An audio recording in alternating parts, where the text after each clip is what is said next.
Are we live? Okay. I'm just kidding, by the way. Hello, ladies and gentlemen. I saw another podcast. They start like, "Oh, we live? Are we live? Okay, then let's start recording." I'm pretending as if this is some fancy situation.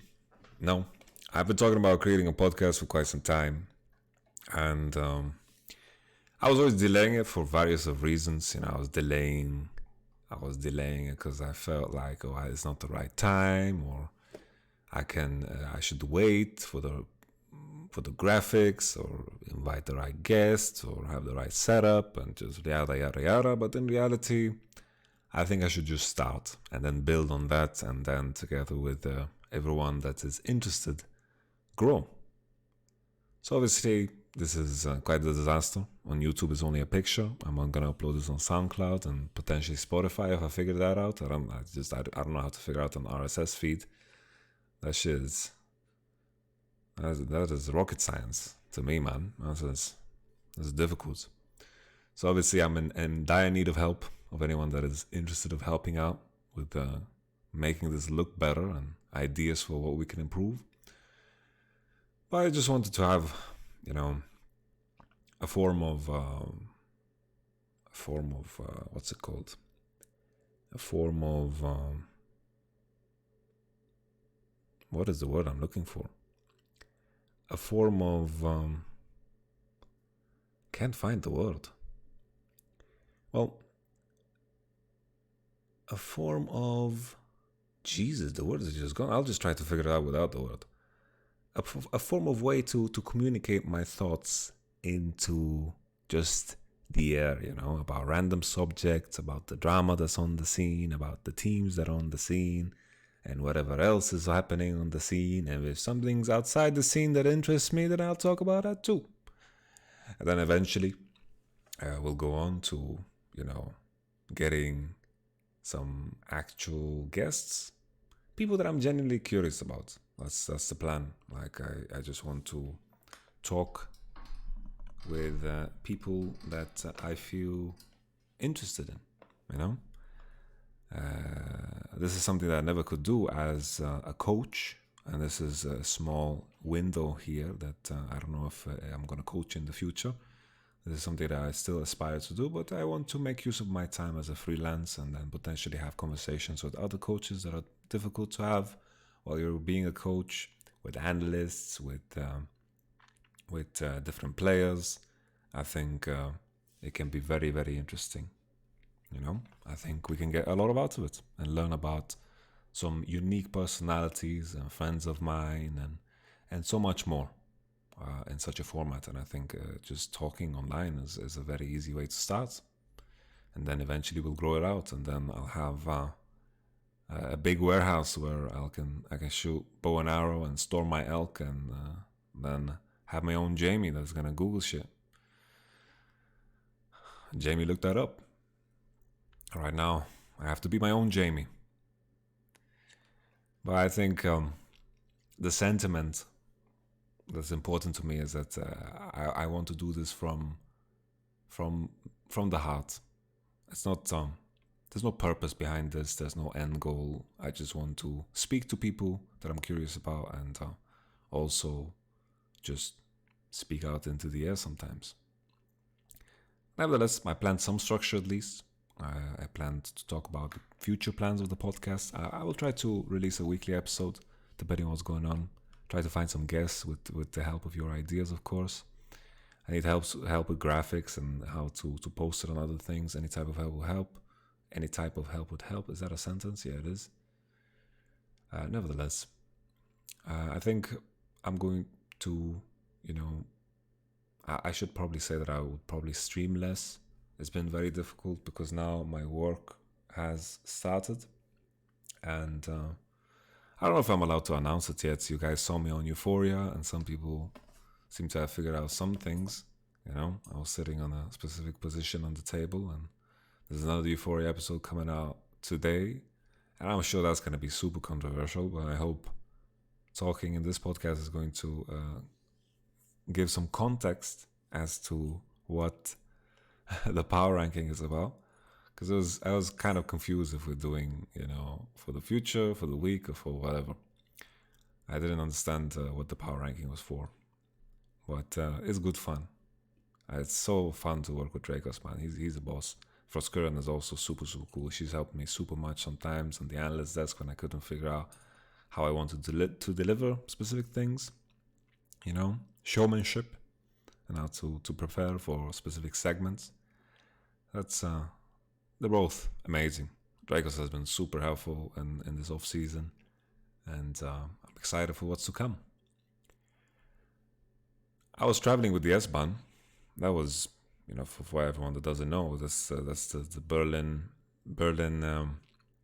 public transport system. It is the underground train, the underground rails, and I had to travel to get to the LEC studio, and on the way you meet some weird people, man. Some weird people. There was like a family of 40. I'm assuming they're all related because they kind of looked similar in some shape or form, but they had like this big wagon with such a variety of things that I've never seen before. There's like a teddy bear with like a bow tie.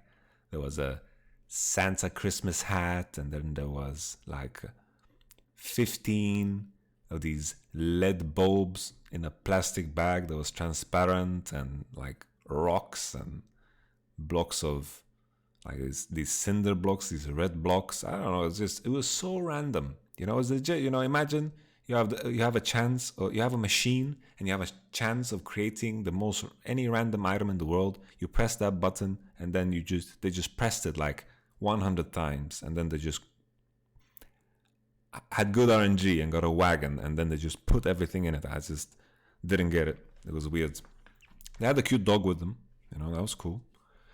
Then I also saw a man that was covered in tinfoil. I don't know if he was protecting himself from the government, or if that is a way to conserve heat during these cold times. Maybe that was the plan, because I think the man was homeless. It was interesting. Yeah. He didn't ask for money. I had a 50-cent kind of coin that I was holding. I don't know why I'm saying that. It sounds like I'm trying to, tell people that I'm a good person. It's fucking 50 cents. Who cares? And nevertheless, let's get to the program. LEC format changes. LEC format changes are kind of crazy. So we have a situation where pretty much 6 teams still go to playoffs. There's going to be a winner bracket and a loser bracket. 4 teams are in the winner bracket. The number 1 seed gets to play against whatever team they choose from 4 and 3. So they can choose the 4th team or the 3rd place team. And then the 2nd place team actually get to face the other one that team 1 doesn't choose. The winner goes on to the winner bracket final. And both of them, whoever wins those series goes to the winner bracket final. And that is another best of 5. And the winner of that series also goes straight to the final. The other teams, basically seed number 5 and 6, they play against each other. And they face the loser of the winner bracket series. But they face the one that has the lower seed. So the seeding really, really matters. So here, for the first time in forever, seeding 1 has power over seeding 2. You can choose your opponent. At the same time, seeding 3 has power over 4 if we assume seeding 3 and seeding 4 loses. So having a higher seed is definitely impactful, and regular season has more importance here. Having a higher seed actually matters, which is a good change. I think it's a good change. You get to play and watch another best of 5. If you are a lower seed, you get to play one more. If you are a higher seed, you get to watch another best of 5 series. So that's very positive. So obviously, whoever wins the loser bracket, that best of 5 goes on to face the loser of the winner bracket final, and then onward towards the final. And I assume the only gain that you get from being the higher seed is the fact that you are indeed just choosing side on 3 games. So it's not that big of a benefit as in other games that you are a higher seed and winning the winners bracket. Because it doesn't make sense to prepare a final where the teams play 10 games straight. It just doesn't make any sense. And it's too difficult to plan it out over 2 days. Let's say they play 2 best of 5s in a couple of days, and it's really tricky. But one thing to highlight is here, once again, they kept the powerful part of playoffs, meaning when they are at a venue. There is a 3rd place match that actually matters so much and will decide who plays the best of 5 in the final. But I think it's going to be super, super difficult always for the 2nd seed to ever win a final. It's going to be super hard for Fnatic. Okay, well, that is a perfect segue to what I wanted to talk about next. I wanted to make a little power ranking on how I think the teams are going to end at the end of Spring Split. A small disclaimer that this is a very hard power ranking to do, right? I haven't seen the players play, and I haven't been participating in scrims, which is super strange, honestly. This is the first time in a long time I'm not scrimming during these times, and I have a lot of free time to really dissect the LPL, so that's great, and to make some research about the teams and what kind of information they're beaming out there. But let's just begin with the tier list. I think it's very easy to start because I'm putting G2 on 1st place. So the disclaimer is, once again, it is very difficult to do this list. Super difficult. I think the odds of me being wrong is super high, right? And this is my prediction for how I think the standings are going to end at the end of regular season, and eventually to playoffs and what's going to happen in playoffs. So let's begin. G2 1st place. So the big changes of G2 is the fact that they lose Promiscu, which is quite intriguing, because I feel like the split that Mickey performed the best was when he played the least. So Promiscu was playing a lot of scrims. Mickey and Perks already had a lot of predetermined synergy because they played so much solo queue together. But honestly, whenever Mickey was playing, it was almost as if he unleashed like all of this stored energy, like he was just sitting there and channeling, because it frustrated him so much that he couldn't play. So he really made every single game worthwhile, right? Because for sure, like the Mickey we saw in spring at MSI, that was the best Mickey, if not the best support performance we've ever seen in the history of European League of Legends, right? It was really next level, the level he played on. Like, it was really insane. But at the same time, you could say the same for the entirety of G2. So it doesn't have to be specifically towards Mickey, right? Because coming into summer and Worlds, we all agree that G2's performance was underwhelming. And I think Mickey, I definitely had high expectations of him at the World Championship. I still think, even with the performance at the Worlds, that he is the best support, no question. I could say the same for everyone else in their position. I think Wunder still, I think in the field of the top laners we have here in Europe, I think he's the most well-rounded. I think he can play any champions. He adapts very fast, adds new things, and he also has a very good working relationship with jungles, I think, and it is definitely a strength. Some people like to point out some of the rough games that Wunder had at the World Championship, but I think there was a lot of positive, and I think a lot of draft strategy comes from the variety that Wunder brings, and I think that's why I just rate him as the best top laner. I put Cabochard 2nd, but that's something that we can talk about later. I think Wunder just knows how to win games as well. He definitely knows how to win games, and this is the winning games part is something I'm going to give contrast on when we speak about OG. Caps moving to AD carry. That's a big change. I don't think it's going to be an amazing change. I doubt it's going to be like genius level like we saw last year. it was a definitive upgrade because Perks went to AD and Caps went into mid. This time around, it's not like Caps is replacing Perks bottom, right? And Perks is replacing Caps mid. It is amazing that they keep each other within the same team, but the change up is not as big as we've seen before. So the comparison will be so much easier to make in terms of how fast they strike hard, right? Because Perks replaced Yanan and Caps replaced Perks. And the team just leveled up so much, so much. And I think that is so important to highlight, you know? It's not going to be, the contrast is not going to be similar here. And I think it is going to be very difficult for Caps to impress us on bottom. But I think Caps and Mickey still will have games where they're going to like 1v9 just because of how playful they are and how good they are individually. But I don't think it's going to be as consistent. And I think even though they're not going to be consistent on bottom, I think everyone else is going to pick up the slack. And I think another added benefit of Jankos and Perks playing the mid 2v2 is that they have a lot of history together. There was the funnel times. Perks at the World Championship when they beat RNG, Perks and Jankos work together wonderfully, and I think this is a super big deal, you know?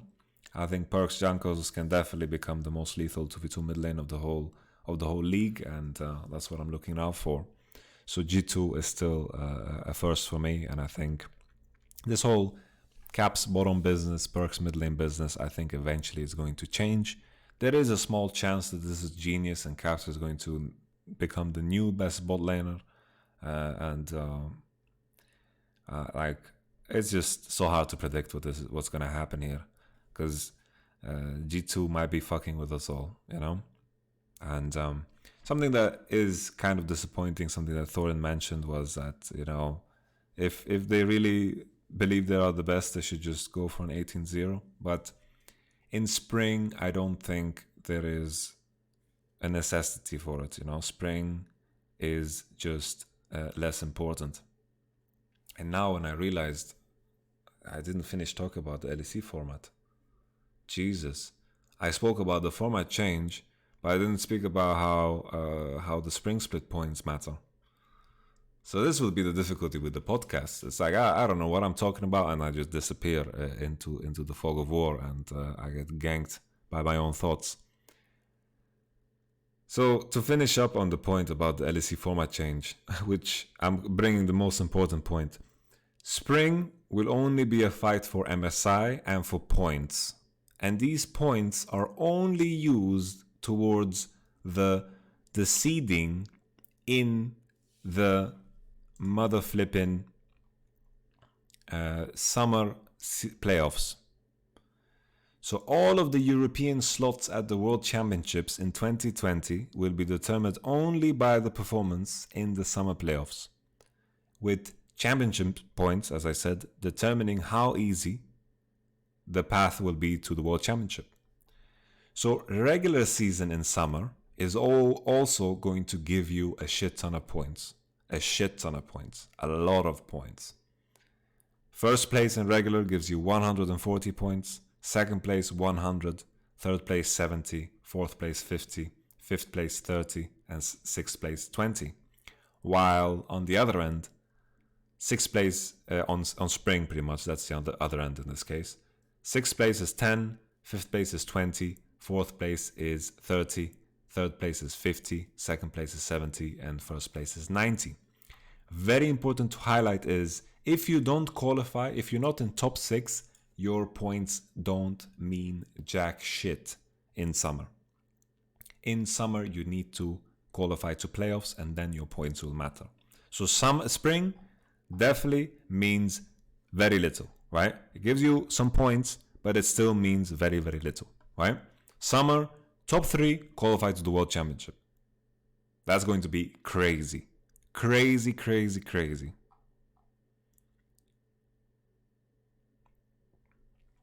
That is crazy.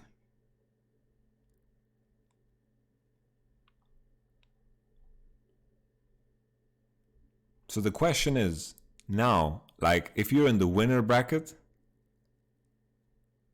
if you're in the winner bracket, your path to Worlds Camp is just, you need to win 2 best of 5s. 2 best of 5s, you win, and then you are at Worlds. So, like, if you go straight to the finals, it's just that we will know who goes to Worlds so early in the tournament. That is crazy, man.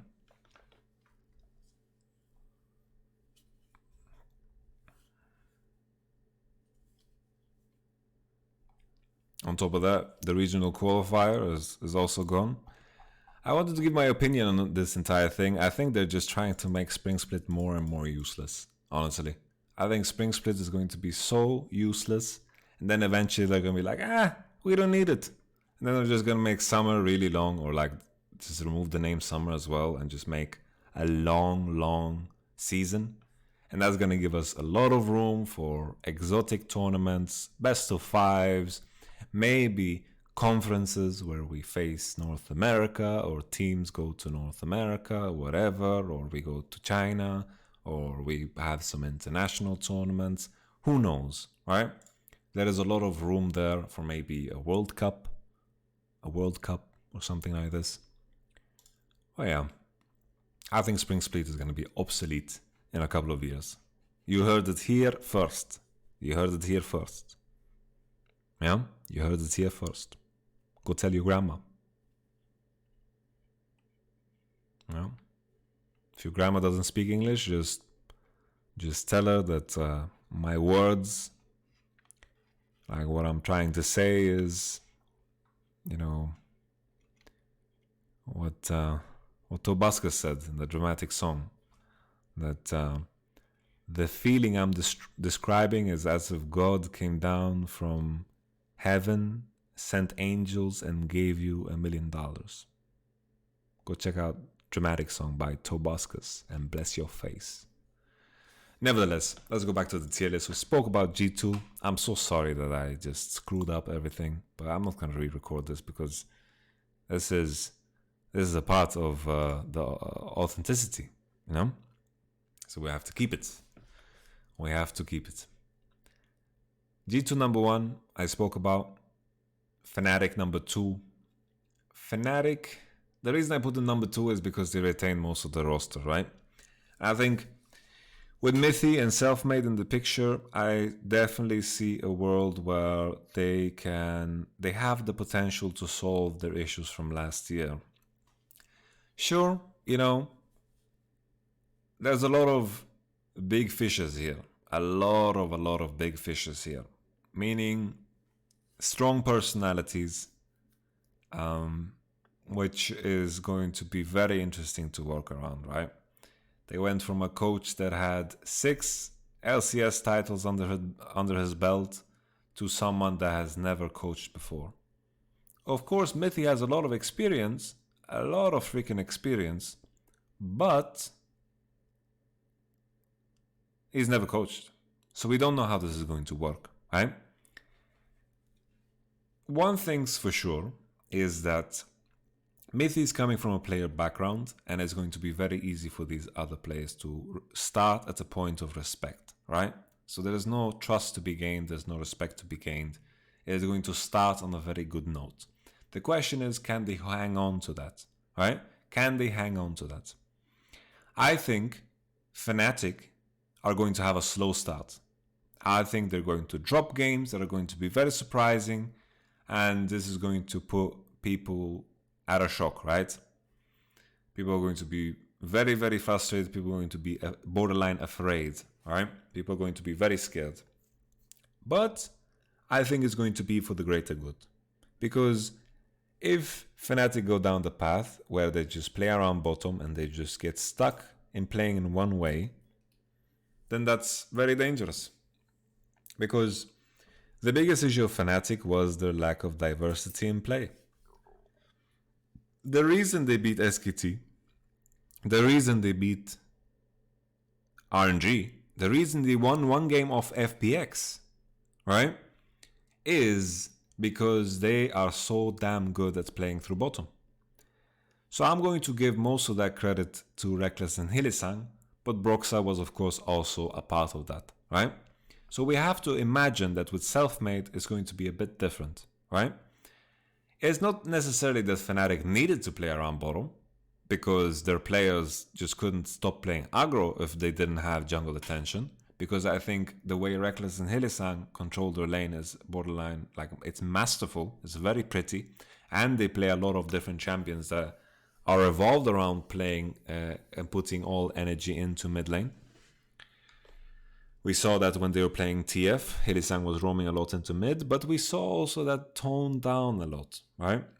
I think the play around mid lane for Fnatic has always been very poor, especially in terms of the 2v2. Broxah Nemesis, that synergy just didn't exist from an outside perspective. Neither did I feel like the Bwipo Broxah synergy also, it just didn't exist.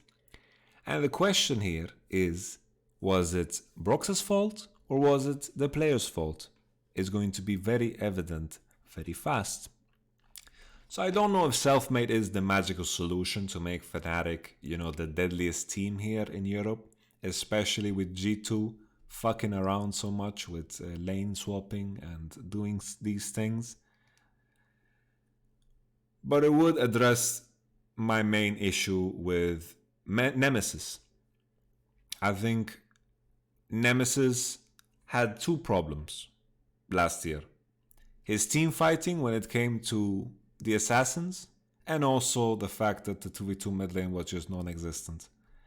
And if Nemesis can grow in a direction where he's playing towards his jungler and they become a very, very strong 2v2, because Nemesis comes across as a very smart player, very rarely dies to ganks, positions very well at later parts in the game, and also this was his first year in the LEC. The only worry I have is that I felt like there were some laners that just were at a higher caliber. And I'm looking forward to see him breach that, together with a better jungler, because maybe this is what was holding him back, But I think this could be a very good thing for Nemesis. Also for Bwipo. We saw at the World Championship when they played against FPX, there was a start where Rengar killed Camille twice, was 2-0 up. With jungle attention, they could have controlled the whole game, but instead they played into bot and played around Rengar TP, and it went to shit. The lead was tossed in the toilet, flushed twice, and then, scrubbed off the porcelain of the toilet, So I think this is the step in the right direction. A change needed to happen because I think the dynamic definitely peaked. The dynamic of Fnatic peaked, and the peak was that, they figured out how to play around bottom, and that was it. Yeah, but still, the level they played around bottom was absolutely insane. Really, really good. So it's nothing to complain about, They won a game of FPX, SKT, and RNG because of it, right? They made the series against G2 very close because of it, So I'm really, really hyped for Reckless Hylissang. I think Reckless Hylissang had a crazy, crazy good year. I think they just improved immensely, and whatever turmoil that is inside the team just is whatever, Because the Hylissang Reckless dynamic is effective. It's very strong. And now, will Mithy be able to make them bond together? That's the question. But, Young Buck seems to be a very classical leader of men, right? Meaning that he seems to be very focused on the culture of the team and the well-being of the team. And that didn't seem to, that approach seems to it ran its course, And I don't think it's Young Buck's fault at all, I understand he's moving on. I think it's wise, it's wise. Okay. I think that's enough about Fnatic. I think Bwipo is still a strong player. I think he had good things happening for him at the World Championship. I think Selfmade, very interesting to see him in a situation where he's no longer, the big fish. SK without Selfmade is a complete disaster, right? And Selfmade did a lot of the legwork there. And honestly, there were some games where I was watching Selfmade and I just thought, wow, this is close to perfect jungling. Very, very intelligent, and I think he made a lot of bad players look good. Uh, and I'm excited for what he's going to do on this team. And I think his mindset is going to be shaped by the people around him, because now he's coming in as the young guy. He's no longer the guy that needs to, put on carry pants. And I think maybe this is where some of those attitude issues came from, I think Selfmade seems very similar to Dardoch. He wants to be surrounded by people that are equally dedicated to him, and not to him, but to the game and to winning. But it's just from what I've seen, I'm just speculating. All of this is speculation. All of this. I'm just guessing here. So don't take it as facts. Number 3 is Origen. So Origen to me is, if you don't count keeping your players as an off-season win, which you should count as, but let's just not do it in this case, then Origen is clearly the biggest winner here. They took 2 great, fantastic free agents in the shape of Xerxes and Upset. You guys thought I was going to say Destiny? No, not at all. Upset and Xerxes, super hot commodity, super good pickups. I think Xerxes is and can potentially become the best jungler in Europe here. I have very, very high hopes for him, because I think for the first time he's surrounded by very competent players on every lane. I think he's managed to do so freaking much on Splice with only Kobe. It was Kobe and Xerxes against the world, over and over.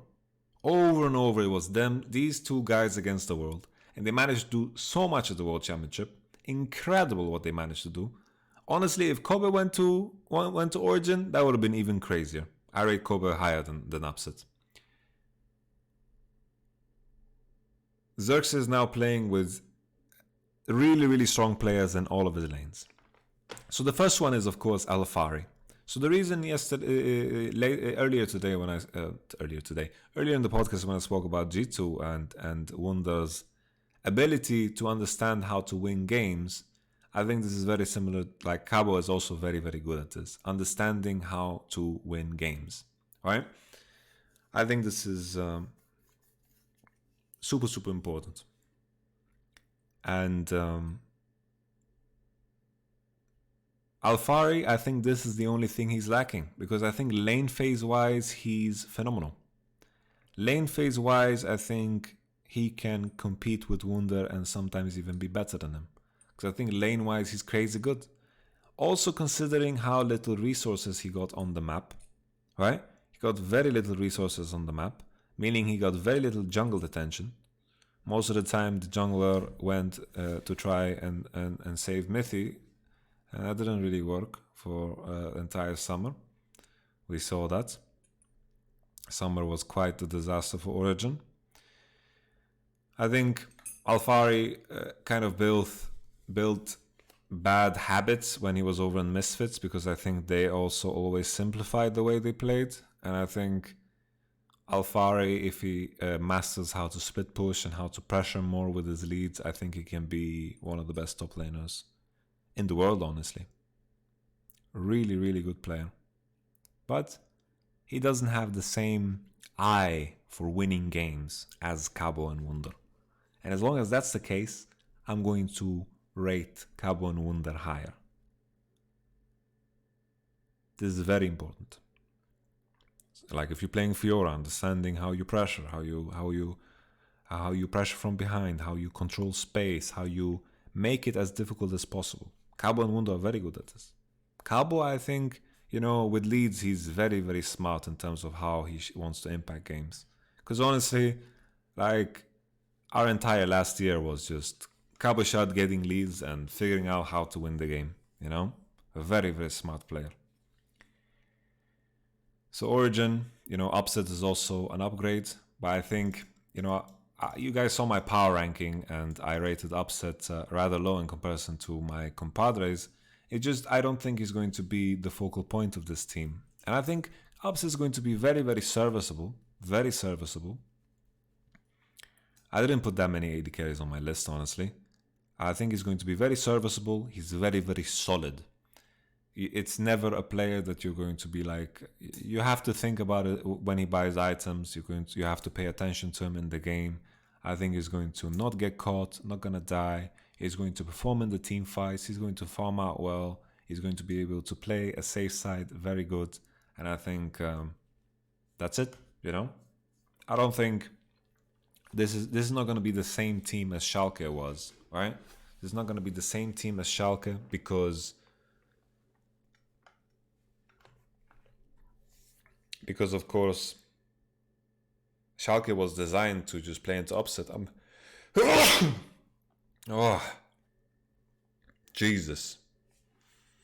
Bless my face. Okay. Origen is not the same team as Schalke, was what I was trying to say. And I think Upset will have a very different role on this team. And that's why I view them a bit less. If it wasn't Schalke, I would rate him higher, which is kind of weird, right? The reasoning there is weird. I can understand that. But I think my top ranking, the way I ranked players was my prediction of how much impact they're going to have on the season, right? That's usually how I do my top rankings. And then for Nuktak, I think Xerxes is probably one of the most vocal junglers that you can have. And this is what I've heard from everyone. Very vocal, very intelligent about the game.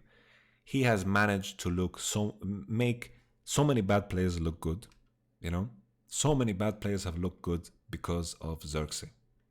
Whether it was on Unicorns of Love or Splice, it is crazy how much legwork he does.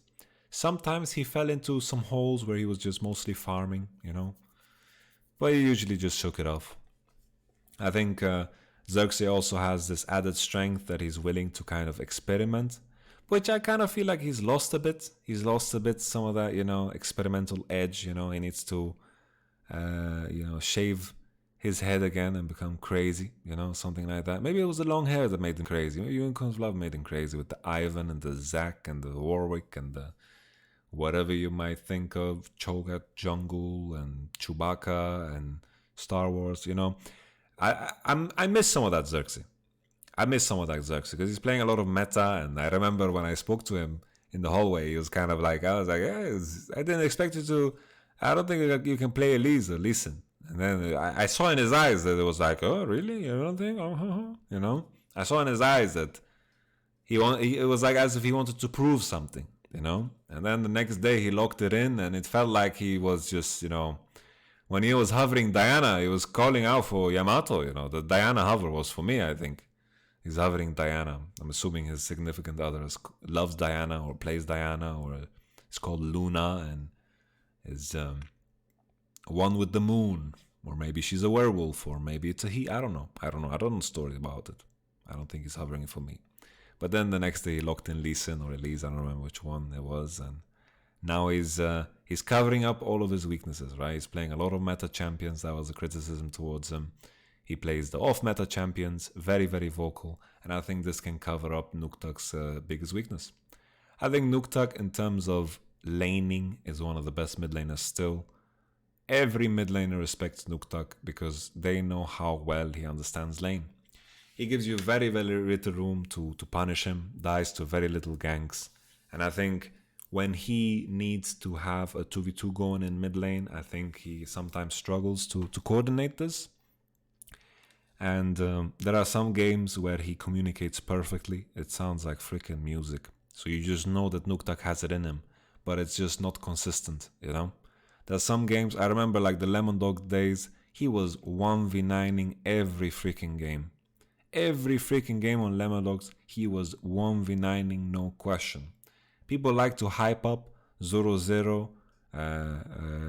Dexter, or Tabs, or Mithy. Honestly, every other game they were ending. Lemon Dog's Nuktak was really, really insane. Not only because of how well he played in mid, but also of how well he shot called. His game knowledge was just really, really next level. next level. Really next level. And I think this is something that has worn off, you know? Not worn off, I just think competition is fiercer and mid laners are harder to deal with. Because I think this is the year and the time where mid laners start to become a little bit, just a little bit, I don't want to say washed up, that's too harsh. A little bit worse than they used to be, you know? The young generation was starting to creep in with Bjergsen and Nuktak, right? And I think now mid lane is such a difficult role, so I don't think it's necessary that Nuktak go worse, but I think Xerxes can definitely cover up this weakness, and just the same as the other two teams that I've mentioned before, Xerxes and Nuktak are definitely in competition for the best 2v2, and I think what all of these three teams have in common is that their top side is really, really thick and strong, and their bot lane is also really, really strong. Destiny, I don't know how he ended up here. I don't know anything about him. I know he played for some OPL team. I know he was in the play-ins, didn't get to Worlds. I understand the reasoning as to why they wanted to get him. I don't know. I read some interview, or I listened to Gelotto on Summoning Insight, and he was talking about how they needed an engager. But that's such a weird view to look at it. I look at the player based off of one thing only. Is he good or is he bad? You know? And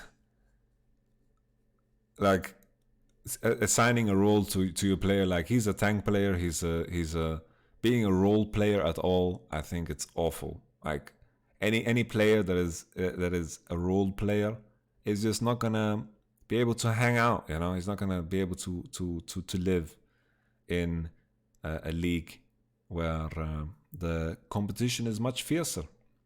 You need to be ready for meta shifts. If all tanks get deleted off the planet, what will happen to you? You know, what will happen with most of these super players? And I think the younger generation and Mickey are going to flourish because I think they are ready for anything. And I think also Hylissang is ready for anything. But then if you define a player as we needed an engager, we needed a confident person, we needed a person that won't get bullied by upset, this is what was said, you know? And of course, maybe I'm interpreting it wrong. That could happen too. Maybe I'm interpreting it wrong. I'm just trying to understand the words because I know so little about Destiny. So I think if Origen fall, I think it's going to be because of Destiny, which is really freaking harsh, but it is what it is. Destiny, please don't hate me. I don't know you. I'm going to greet you and, you know, impress me. Prove me wrong. Prove me wrong, man. Okay? So that's Origen. I just think their top side is monster strong, and upset will always be useful. Which is, as boring as that might sound, that's a very good trait. There are some AD carries when you play away from them, they just don't do anything for the rest of the game. They're just not an AD carry for the rest of the game. So just like that, it's important. And also, probably, they can also play into bottom. So what all of these three teams have in common, very well rounded, right? Very well rounded. That's what you're hoping for. And I think Fnatic have a little bit higher ceiling than OG. You know? Rogue. Rogue is my number 4 team. So I can understand that there's this feeling in the community of Rogue being overhyped. I understand that completely, right? They were very close to make it to the World Championship. They won a couple of games at the end of the split and shot themselves all the way up to playoffs, which is cool, you know. They improved a lot, they did better, and they have a lot of rookies on their team. I think a lot of these players that are on this team, I think what everyone's sold on, that they will get better because they've worked together and grown together. Sometimes you have players that work together with veterans and they get shaped by these veterans, which is sometimes also a very good thing, but I still get the feeling of Rogue that even after a year together, they are very motivated and very hungry to commit completely. I think Larson can become the best out of the 3 rookies. Humanoid went to the World Championship and honestly did pretty well. I think the reason why I rate Larson slightly higher is because I think Larson can be more diverse. My issue with Humanoid is when he's not playing Akali, when he's not playing Kiana, when he's not playing Ryze, then I feel like there is something missing, you know? I just remember in the regional qualifier when he was playing Corki against Origen and he was making it his job to run it down. So his understanding of how to play side was very poor.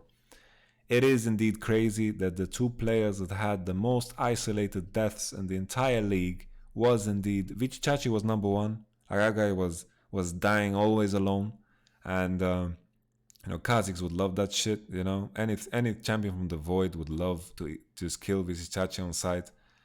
And also Humanoid, I think he was either third place or second place, which is crazy, which is absolutely nuts, It is absolutely nuts when your team goes to the World Championship, manage to get top 3, and this is a statistic that is on your head. I think it speaks to a lot of weaknesses, So, Humanoid, fantastic on some sets of champions, but I like Larson more because he's more diverse, and I think his growth will be more steady, and I think he is more steady as a player. I think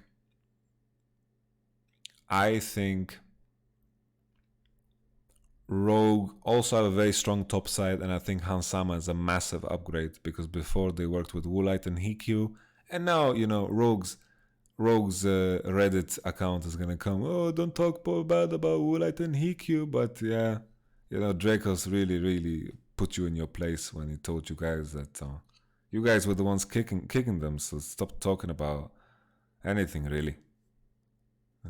Defending your old players is just kind of pathetic, It's like, sure, I get it, but, just move on.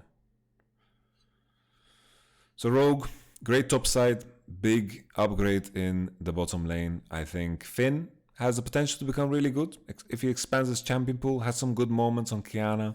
His Kled is getting permabanned. I think Kled is really OP. I like that he plays Kled. Finn and Wunder really figured it out.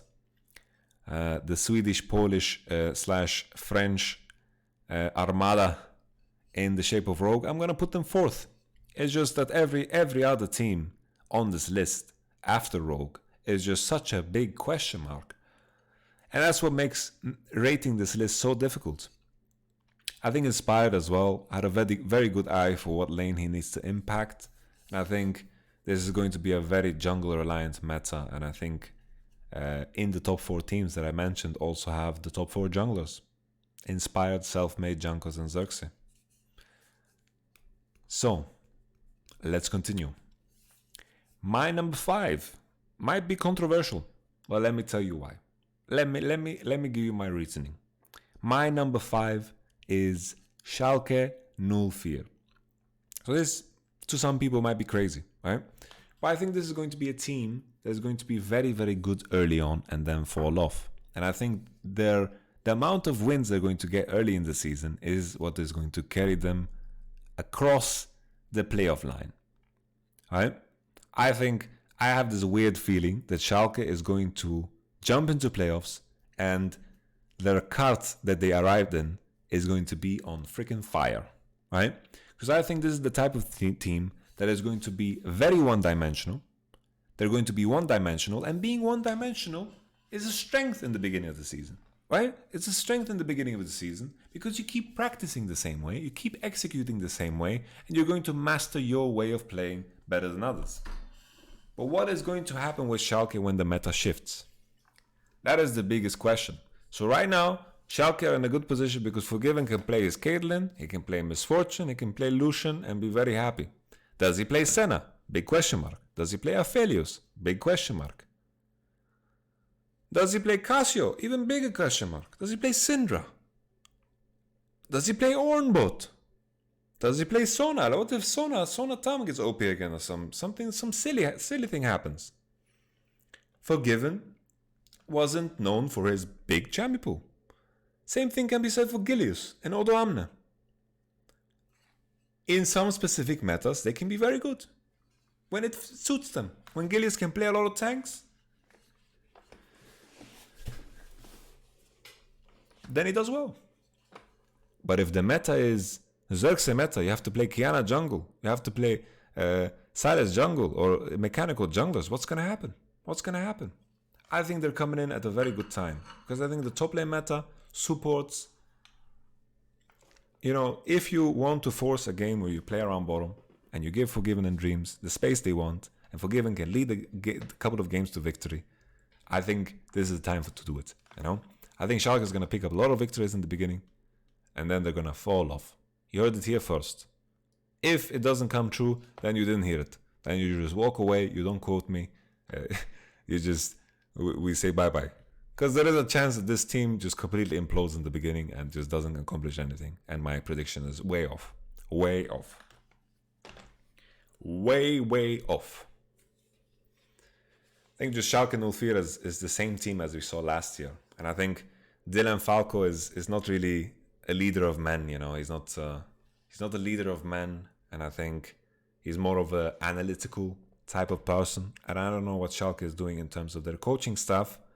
But I hope for the sake of Gilius that they will bring a lot of berries and fruits. Because when I was on the analyst desk with Gilius, he was really excited about this. And I'm happy that Gilius is having another opportunity to play in the league. Because I think, you know, getting pushed down and kicked down can do a lot to people. But Gilius didn't get discouraged. He worked hard over in Big. I don't know if they won. I don't really know what happened. I know he worked with Unrated, and Unrated was very proud of him when I asked about him. And I think maybe this could be the best Gilius split yet. A lot of it's an interesting mix of personalities here on Schalke. But I think the team lineup is very similar to what it was last year, and I think the trajectory is going to be very similar to last year as well. So we'll have to see. 5th place is where I put them. Forgiven as well, you know, there's a chance, like all of the things that we considered unique in the past is no longer, you know, that crazy unique. The mechanical level of play on AD carry position right now is super high. Super high. So we'll have to see. 3 years break as well. 3 years. There is no other player that would get hired besides Forgiven. If it wasn't like if a player took 3 years break, there would be so many question mark pings when he gets re-signed. So many question mark pings. It would be like, what the hell? You know? Only Forgiven could pull this off, right? It's going to be exciting to see what he learned in the army, you know? Maybe he's more disciplined than ever. Maybe he's reached Nirvana. Who knows? We'll have to wait and see. 6th place. This team is also my dark horse. I feel like if any team, if there's a team that is going to like shake things up in the top 4, I really feel like it's going to be this team, and that is Mad Lions.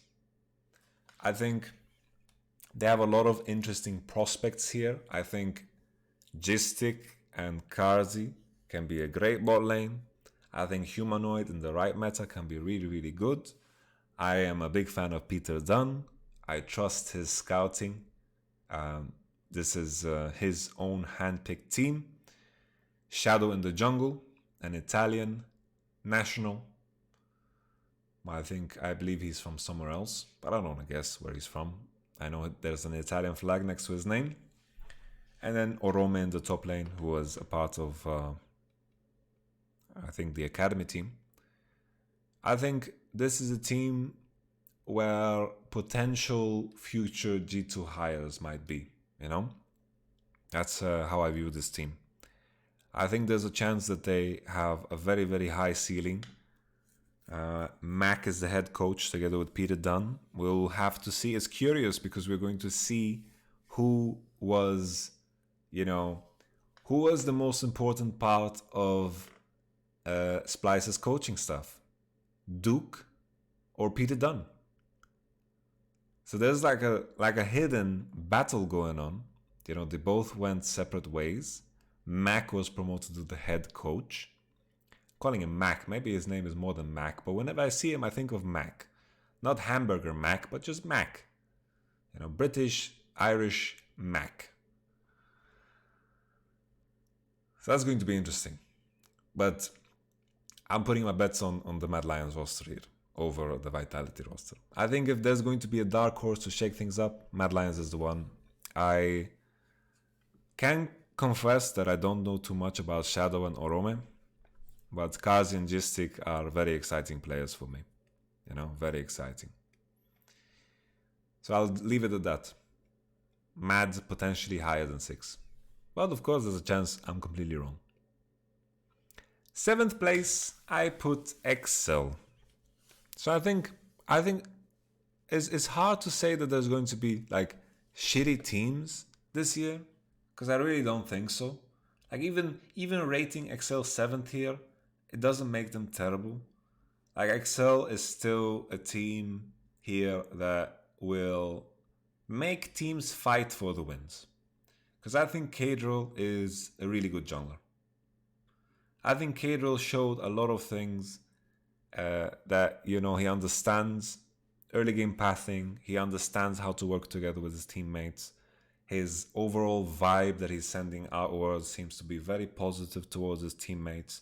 Together with Youngbug, I think the culture is going to be fantastic. But the question is, a team like XL, do they need a leader of men or do they need someone that is more analytical, you know? Would Mithy make more sense here in XL, a player that has so much game knowledge, right? But it can't hurt. I think XL is going to have a fantastic atmosphere with the mix of players that they have. Probably the best atmosphere with Youngbuck and the players that they have.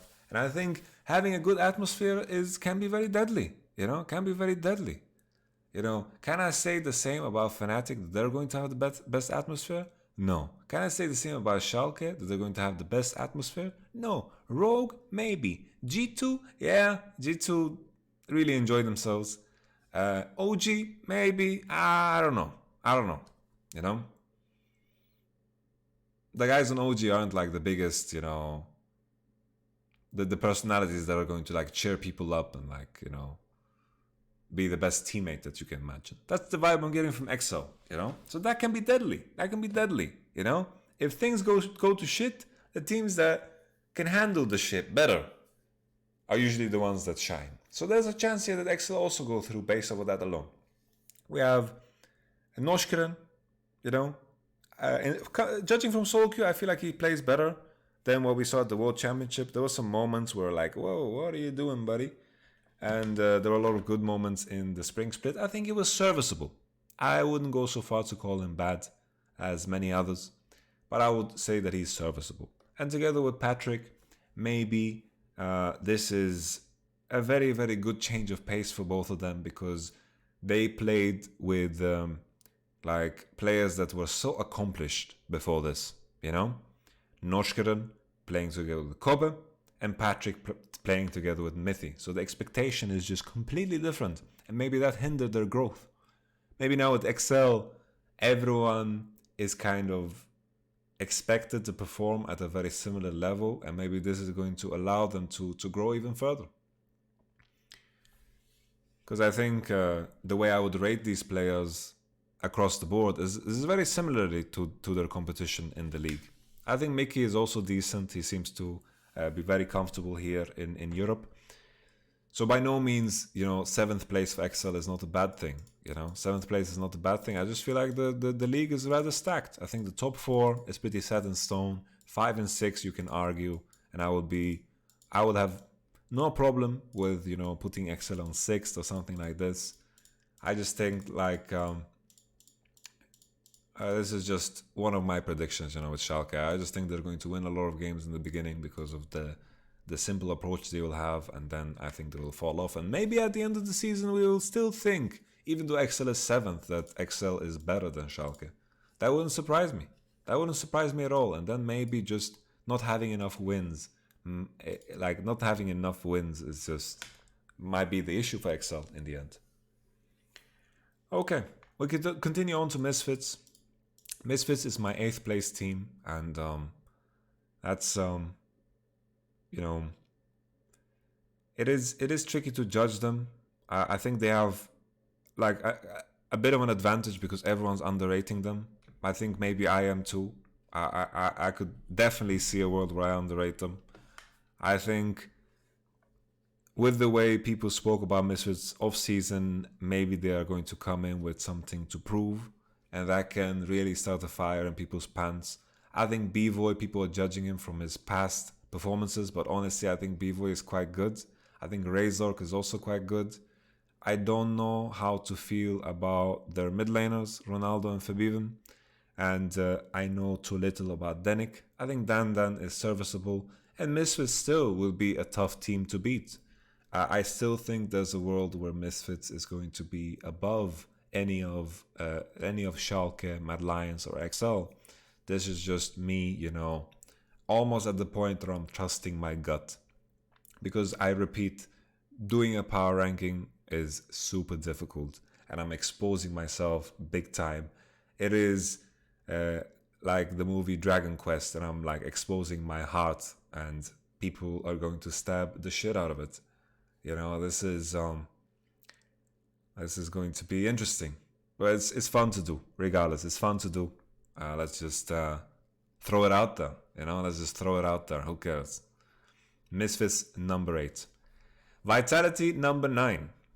So Vitality, they're starting off their season with being plagued by visa issues. That's like the worst thing ever.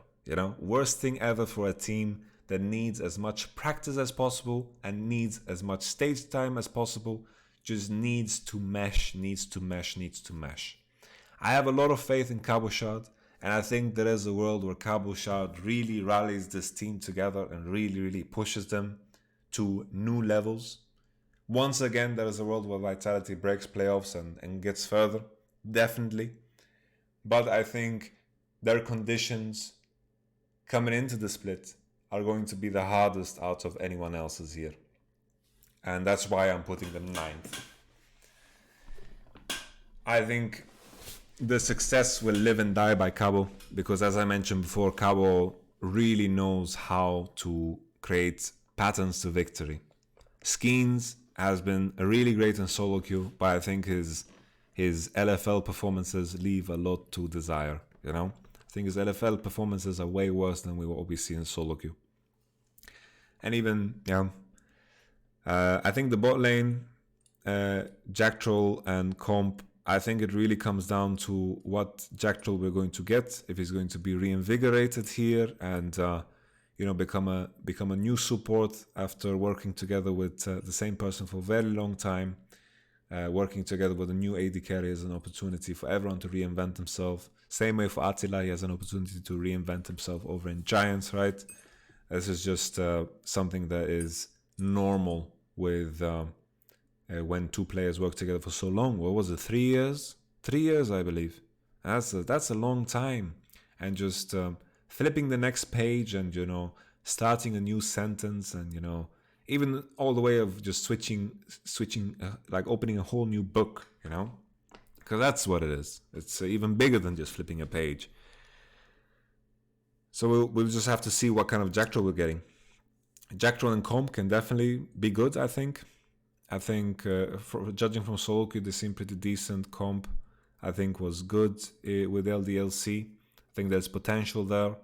But I'm worried about Skeens, and I'm worried about the whole visa situation. And I think because of this, I think I project them to be worse than the others. It's a tough call to make. And before, oh, you hate Vitality? No. I really don't hate Vitality. It's really not about it. We ended on good terms.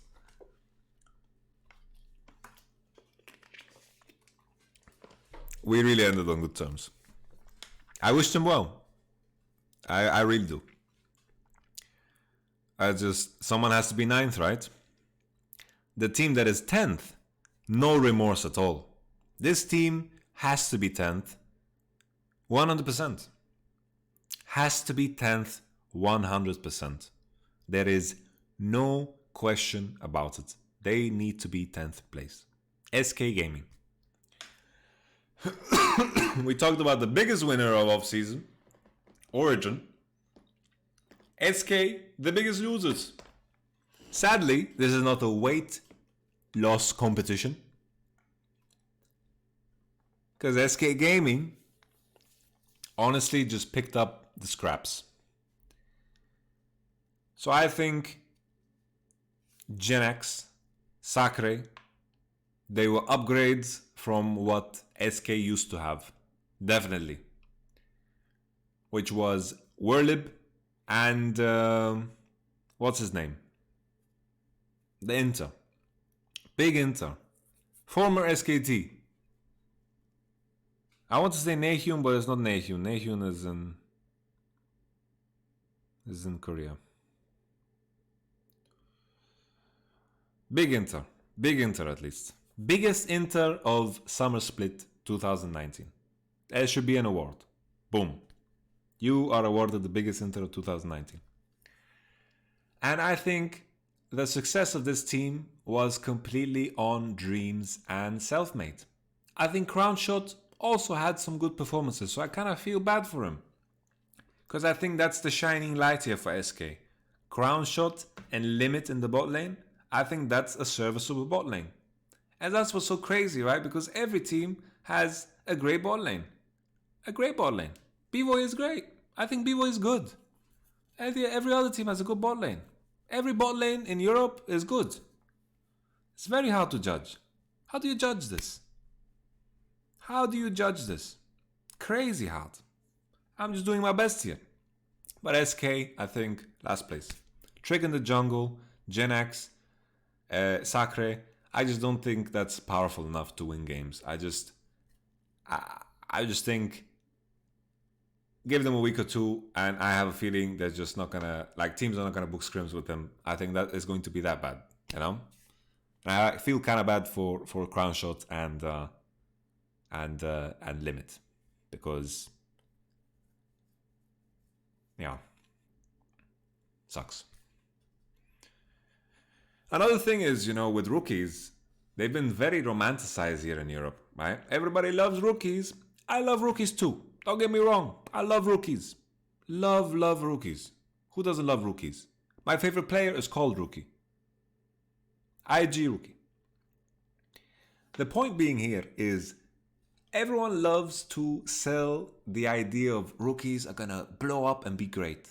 There is a chance that's gonna happen. There is a chance. But those are the chances are gonna be shit. Right? There's a chance they're gonna be shit. And this is something we have to remind ourselves of. I'm happy that there is a clear line of 4 teams that have respectable names, players that belong in the league, players that can potentially compete for the best slots. I don't think there's more than 20 players in a league, right? If we had 30 new rookies every year, that's good. Because there are some players that just are never going to beat the perks and the caps of Europe. They're just not going to do it. There's no potential, there's no ceiling, there's no idea there. Fnatic, we can begin to think about it. OG made some upgrades. We can begin to think about it. They can go to Worlds. Maybe we can, if the stars align in regular split, maybe they beat G2, right? Best of 5 may be difficult, but maybe they do. You know, there's some potential there. Rogue, a lot of talent there that might grow into something more. But everyone else, right? They have a responsibility to take big risks. Big risks. Schalke are going with the Forgiven Gilius risk, right? Big risk. They have a history, right? Big risk. Let's give them a chance. Maybe this is the way it'll work, right? Mad Lions, Humanoid, and 4 rookies. Big risk. Vitality, 3 new rookies. Big risk. Misfits, Febiven, Ronaldo with 15 O's, Pivo from Korea. Amazing first time coaching. I'm sure he's going to do great. I don't think that's going to be a risk. Risks here. Risks. Imagine if Misfits just signed some washed up players that you've heard a million times, that just the Atlas desk hate talking about, you know? Imagine if that was the case. Players that just don't belong because they are not competitive enough. They're just not good enough. There's no world They are going to beat the best of the best. Those players don't belong, you know? Those players don't belong. Misfits is taking risks. SK though, sure, these players they don't even have a full split under the belt, right? Genax played very little. Sacre played very little. Crownshot a full year. Trick played since 2016. So that's quite some time, right? Quite some time. Trick, I think he was CJ Enters before. So maybe he played even longer. But, you know, maybe Genax and Sacre will also surprise. Maybe, right? But I doubt it. That's why I put them on a hard 10. So I just wanted to make the point that, you know, rookies are great. But let's remind ourselves of what they are. They are a risk. And when people put in a lot of rookies into their teams, makes it much harder to do a power ranking because we have very little to work with. Sure, we have the regional leagues, but how much can we really judge from that, you know? So I hope my ranking is fun, you know? It's fun for you. If not, then turn off the program now. I'm just kidding. Don't. I need the viewership. I really need. How do you say someone that listens? Hearship? Listener. Yeah, listener is the word that people use. Okay. I think the next thing I want to move on to, before this whole thing becomes too long, because I don't think anyone wants to listen to me for 2 hours straight. The meta. The meta. Yeah, so the first thing that I want to go through is 2 items that have been showing up because people ask me these questions all the time. So Gargoyle Stormplate, why are people buying this on support? Let me tell you why. So Aftershock was changed to have a lower base number and to scale with bonus armor and MR more. So 80% of your bonus armor and MR, basically the armor you get from Aftershock scales off of your bonus armor and MR, as I just tried to say. I'm noticing I'm starting to go in circles the more and more I talk. The item Gargoyle Stoneplate, when you're around enemies, you get 80 armor, 80 MR, which is crazy. Synergizes with Aftershock very well. 80% of that, I'm not going to do math right now, you just figure it out, is a big chunk, you know, a big number. So you don't get blown up as a support, you can tank up longer. Leona synergizes with it very well because of your W. You reduce flat damage, and then on top of that, armor and MR, and it's just a really, really beefy tank. Leona. Nautilus the same. He's not as naturally tanky as Leona, but this compensates. You go stopwatch on your runes. It's a very cheap item. The build path is wonderful. Like if you're running around with a chain vest in your lane, as a Lucian player, you're like, you know. As a Misfortune player, you're like, ugh. As a Caitlyn player, you're like, ugh. You know, it's terrible. It's terrible. If you're playing Talia bottom, you're like, when he has Negatron Cloak, you know, it sucks. It sucks. I was trying to mimic Minecraft sounds, but I don't know how good my attempt was. The next and the last thing in regards to Gargoyle Stoneplate is that all the other support items are honestly quite garbage. Just straight up trash. Really, really bad. Knight's Vow, like sometimes when I buy it, I'm just asking myself if it even works. You know, it's just, it's the effect of it feels really minimal, and I don't like it. I don't like it. I don't like it one bit. Quite terrible, I think. And on top of that, you know, Zeke's Convergence. Also, sometimes if enemy stacks full armor, and your AD carry has this build where he just doesn't have room for Last Whisper because he needed QSS and 40% crits, whatever, then Zeke's Convergence can be a decent item, but not too fancy as a first item. There's better items, you know. And then, last but not least, there's one more, right? Locket of the Iron Solari. This is a piece of shit of an item. Absolute garbage. It is fine when you have Gargoyle Stoneplate, when you activate and you have more HP, and then Iron Solari is gonna also, you know, also shield bigger because it scales of your base HP. But but the base, not base HP, I think bonus HP, I don't know what it is, of your HP. Let's leave it at that. The mother freaking shield is so small. It's tiny, man. It's so small, and it's just not it's not a worthy gold commitment. Like, sure, if you need MR, then maybe it's good to buy on support. If the enemy is like 3 APs and you want magic resistance, maybe that's the best item to go for, but obviously you need the HP.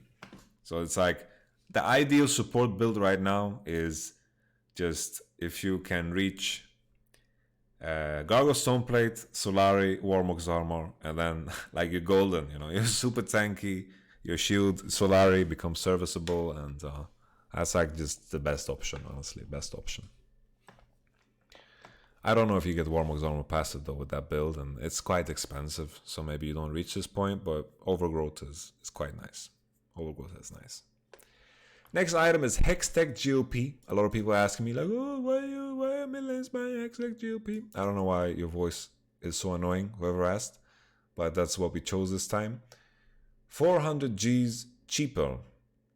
400 G's cheaper. That is in comparison to Luden's Echo. That's a very big deal. 400 gold cheaper. You get the 20% CDR. You lose 20 AP and you lose the Luden's proc, but you got a very strong active on a 40-second cooldown that deals plenty of damage. Honestly, it's a damage that scales per level. Of course, I think the maximum is like 200, and it also scales with AP. And the fact that this 40-second cooldown is super cool. The slow is 65%, and almost every mid laner can use a slow in any shape or form, whether it's like an Oriana setting up a combo, hitting Q for free. It can set up for a lot of free trades because you get it very cheap. And you don't necessarily need Glacial Augment.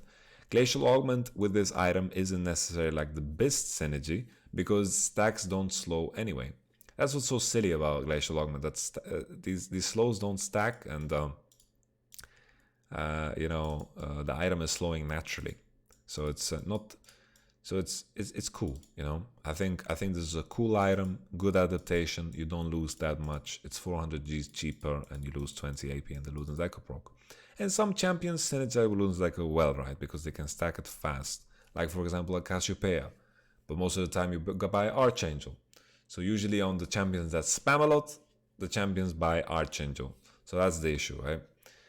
On Pokers it makes sense. Like if you go Zerath or Lux or like Ziggs, then you don't want to go GLP. It's more like on maybe the Syndra, maybe the Thalia, maybe the Oriana.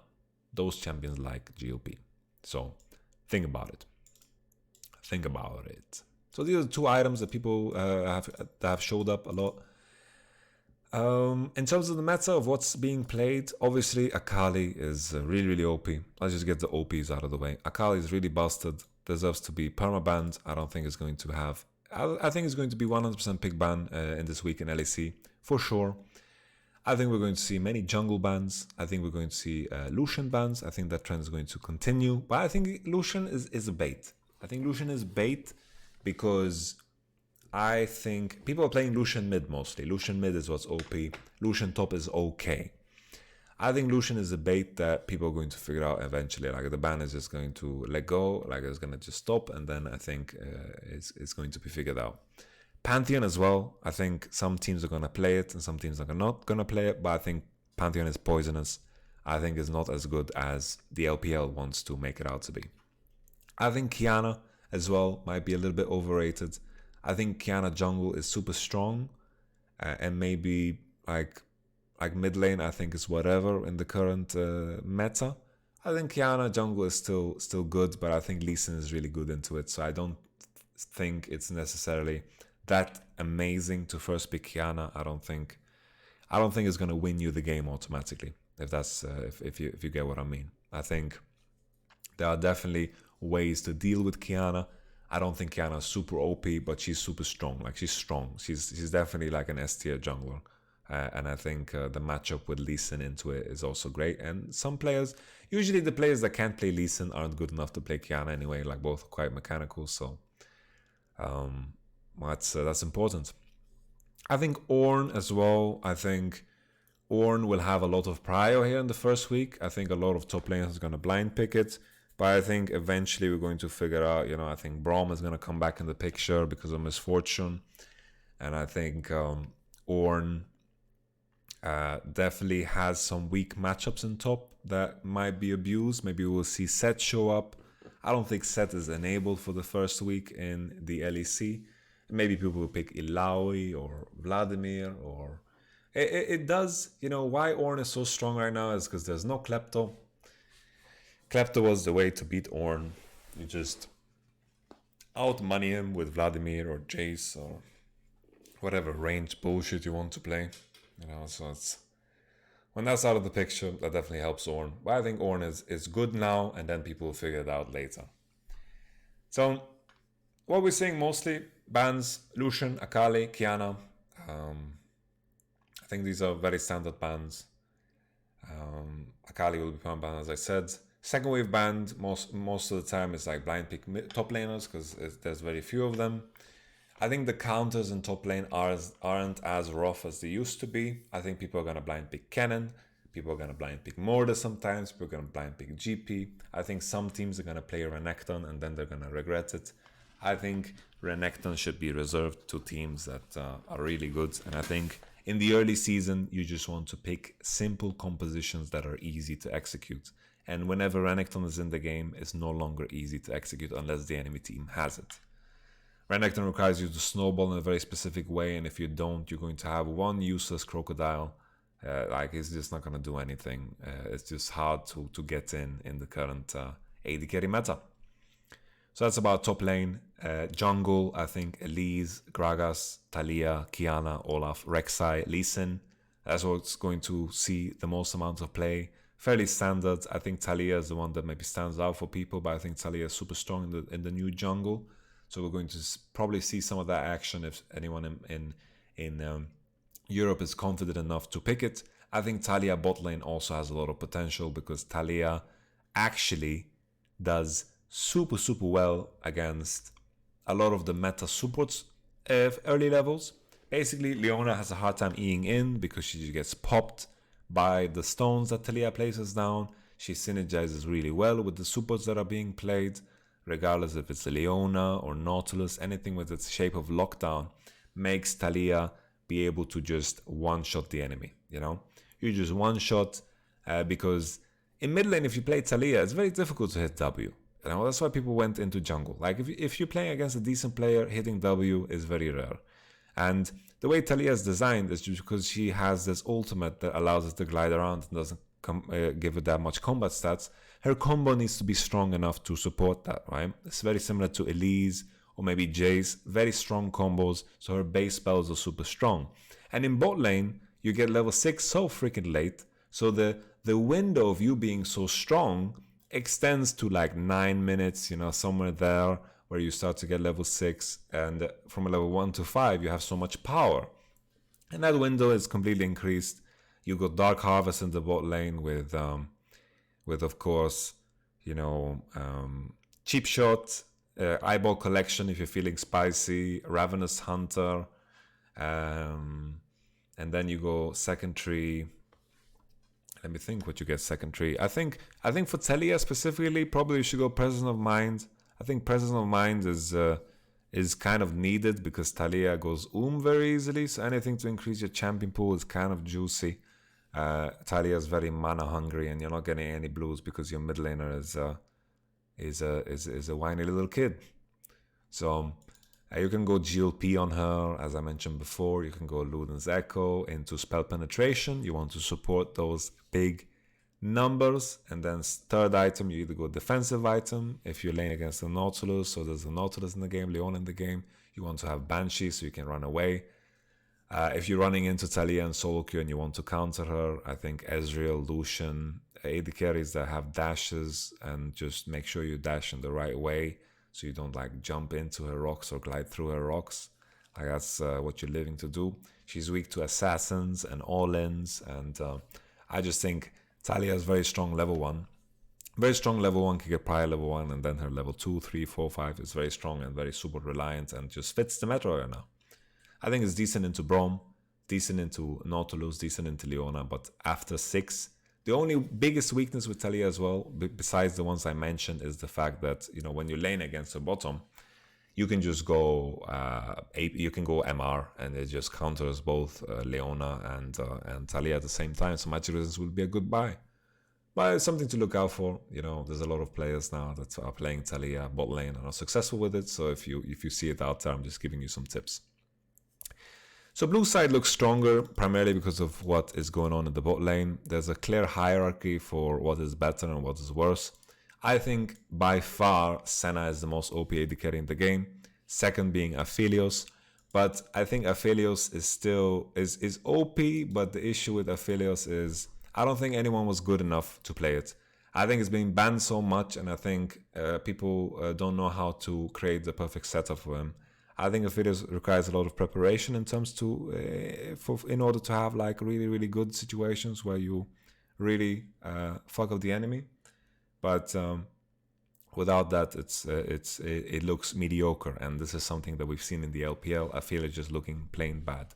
Senna, on the other hand, really busted. The fact that she didn't get nerfed in 10.2 just means that someone should get fired, or they're doing it for the Prestige Edition skin. Like the Senna is just so OP, so freaking oppressive. And you might not feel the same way about solo queue, because I think Senna really requires coordinated play, because you need to play around souls, you need to set up souls for yourself, you need to play aggro, you need help from your jungle, and then later in fights you need to communicate around the healing, because sometimes longer fights are better for Senna because you can heal so much. You never go on this champion because the game designers didn't understand that people will go mana mule on this champion. Really OP. And ult is global, and like the E is one of the most OP spells in the game. It's just so underused, and the moment people realize how OP this is, the same way with the Rise ult, is going to just blow everyone's mind, and it's going to be like, what the hell did Riot think when they released this champion? Trust. Lucian is also good. Misfortune is always also good. Caitlyn, we might see some play. Ashe as well. I think Varus is also fantastic, mostly with Tahm Kench. So that's the meta, right? The mid lane, I don't want to linger on the mid lane too much. I think that the picks that might stand out that we might see is like Cho'Gath Rumble and Akali will be permabanned. Cho'Gath Rumble are like new picks. Cho'Gath with Glacial Augment, of course, set up your combo and then one shot bite their head off. That's something that's been played around. Some Cho'Gath bottom has also been going around. Rumble in general is really strong. I think Rumble top is also really good. Did I talk about top laners? I don't know if I talked about top laners, but I think top laners like Mordred, GP, Ornn, Renekton, Aatrox, Fiora as a counter, Akali, and that's about it. Cannon. Yeah, I don't think there's that many top laners right now. Honestly, it's quite boring. It's like Maokai, maybe we'll see when people are feeling, when they really miss Ornn because he's banned, you know, something like this. Whatever. Mid lane, I mentioned Cho'Gath Rumble, Akali really OP. Sylas can be picked into these champions. I think Sylas can have a decent matchup into potentially Rumble and Cho'Gath. But the issue with Sylas is he's pretty much, I feel like he's AP Irelia. And Irelia might be the most OP laner in the game, but the thing is, she has to play so one-dimensional. She has to play forward. She has to play so forward all the time. And then eventually, she just dies to a gank. And when she can't play forward, can't set up her stacks, she's really weak. And the same for Sylas. If he can't play aggro, can't W perma on the enemy, then he just falls short in the lane. And I think that's what the rework left him at. So we'll just have to see how it progresses. I wouldn't say with confidence that I have full information on Sylas, but it's something that might grow into something when someone really figures it out. Nautilus, still mid lane, looks really busted. I think this is something that more teams should play. FPX played it, won a game. FPX didn't play it, lost. Right there. And then we have all the standard mid laners. I think LeBlanc has made a resurgence because a lot of her counters are weaker. Kiana mid lane, we might see. Diana, we saw Scout play it, and it was honestly looked really insane. I think Diana will be high tier. Maybe even the top lane Diana. Could be the case. And then Ryze, Syndra, Orianna, the usual crap. Who cares? Support. Leona Nautilus. This bothers me so much because Leona Nautilus is what makes the support position so goddamn boring right now. If it wasn't for these two champions, we would see range champions, we would see all-in champions, we would see poke champions, we would see everything. We would see everything in bot. But Leona not break everything apart. They just do. Leona not is just good into everything. Morgana, maybe you can do something. Thresh can be fine into both, but it requires a really good Thresh player, and then it requires you to also give up after level 6, because level 6 you're just gonna die into Leona Nautilus most of the time, unless you manage to get the lead. Unless your Thresh was confident enough to auto-attack with his E-empowered auto on the Leona enough times for that to snowball into something. Otherwise, it's going to be rough, right? Something that I think is severely underrated, and people are going to wake up and realize this, it's Shen. Shen. Just people need to play some more Shen, baby. Shen is so good into Leona Nautilus, and Shen is so good for mid and top with the ultimate.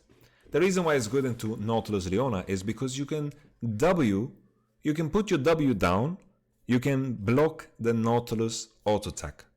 You will not get rooted, you can walk away. Nice. When the enemy ults your AD carry, you can just, when Nautilus ults your enemy AD carry, you go in front of your AD after the ult passes by, you block the Q, you W yourself, and then boom. All in prevented. Beautiful. Very nice. Leona, same way. The Q can be blocked, but yeah, if your AD carry gets hit by Leona ult, it's stopping Leona from going on you might be difficult, but still can block the Q. Very important. That's the whole deal. And then Shen ultimate is really powerful, and the all-in potential of Shen is also there. Let's go Gargle Stoneplate on that boy. Thresh Braum. Braum mostly used as a counter to Misfortune to block all of her her Misfortune ult, bullet time, whatever it's called. And then I think Rakan is also severely underrated. I think Xayah Rakan is still really OP, and people are gonna realize Fnatic gonna pick Xayah Rakan as like, oh shit, we forgot about this existing. We just have to look it in again. We have to practice it. Everyone's going to be behind on practicing it, So that's going to happen too. I guess the things that are the biggest outliers here, and the things that we might not see right away, is just the Shen, the Cho'Gath Rumble mid lane that we talked about. Rakan, I think, is going to make a resurgence. Xayah Rakan just needs to be played. I think it's really OP. Leona Not is still really strong. It might be like the baseline for what we see. And the 10.2 nerfs are not enough, so we're going to see a lot of weeks of Leona Nautilus until someone just says, let's ban that shit and first pick the better support, because that might happen. Okay, that's it for the meta. Now we're just going to do some predictions. I am so done with talking, so we're just going to find a LoL Esports schedule. Pardon my keyboard. LoL Esports schedule, boom, boom, shakalaka, boom, boom, boom. LEC, first game G2 versus Mad Lions. G2 is going to win that shit easy. Second game of the day, Vitality is going to win against SK Gaming.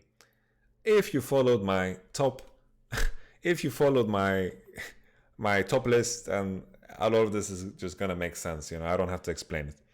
Rogue is going to beat Misfits, I believe. Schalke is going to beat Excel. That's my prediction. Origen, I think, will beat Fnatic, but only early in the season. It's going to give Origen fans hope, but then Fnatic will strike it down with furious anger. And all will be good, which will be week 5. So I can tell you right now, I'm predicting Fnatic to lose this one and then win in week 5, which is a silly prediction to make, but let's put it out there, Let's put that out there. Day 2, Saturday, we have Mad Lions versus Team Vitality. Mad Lions is going to take that one. Second game is XL Esports versus Rogue. Rogue is going to walk away with a 2-0 week. Origen versus Schalke. I think this is where Origen can bounce back, but I think a lot of their preparation might fall into Fnatic. And Giotto is a very preparationary man. And maybe, just maybe, Schalke can sneak a victory here. So I think this one, probably I am on the fence the most about. But I'm going to trust my boy Nook Dook, and I'm going to let him fly. Fly, Nook Dook. Misfits Gaming versus Fnatic. I'm going to give that to Fnatic. And then SK Gaming versus G2. I'm feeling frisky, so SK Gaming is going to lose. G2 is going to win. So that's my predictions. I hope you enjoyed them. I hope you enjoyed this podcast. If you didn't, please tell me why. I need some support here. Obviously, I have no graphic. There's just a picture of me in a very expensive Versace shirt there. Behind me, there are some fists. They are pointing at me aggressively, but you know, cool guys don't look at fists coming at you from behind. That's usually what they say in movies, you know. All in all, you know, I've had a lot of fun doing the AMA videos, the reviews in general, also starting the podcast now, seeing where this lands. I hope this was good. If you listen to the end, I am honestly impressed. If we reach 25,000 subscribers on YouTube, we're going to have a headset off reveal, which makes less sense where there's a picture of me without a headset right there, but trust me, I look very different nowadays. Very different. So with that in mind, I'll catch you guys on the flip side. Please help me make this podcast better. We're going to do this a weekly thing. We're going to do the AMA review a weekly thing. A couple of sub-coachings also a weekly thing. And we will just see where this freelance business goes. I'm having fun so far, but part of me still wants to coach. But since I have a lot of off time, I just want to commit completely into it, because if I wouldn't, I would hate myself for it. So thank you so much. I'll catch you guys on the next one. Ladies and gentlemen, have a good day. If you sneeze during this video, bless you and bless your goddamn face.